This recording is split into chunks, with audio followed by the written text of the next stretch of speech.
Welcome back to another technical deep dive here in the debug zone.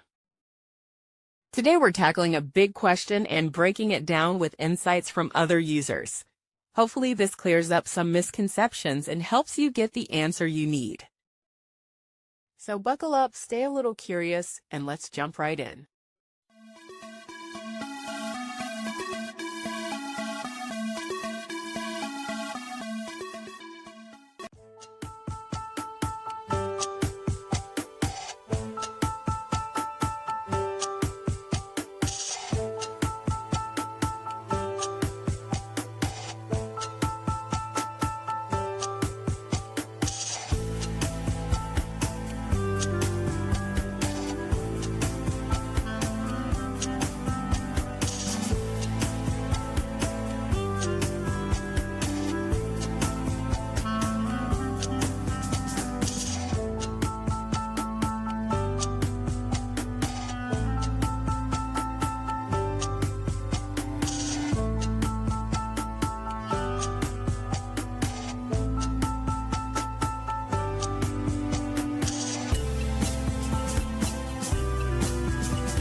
And that's a wrap.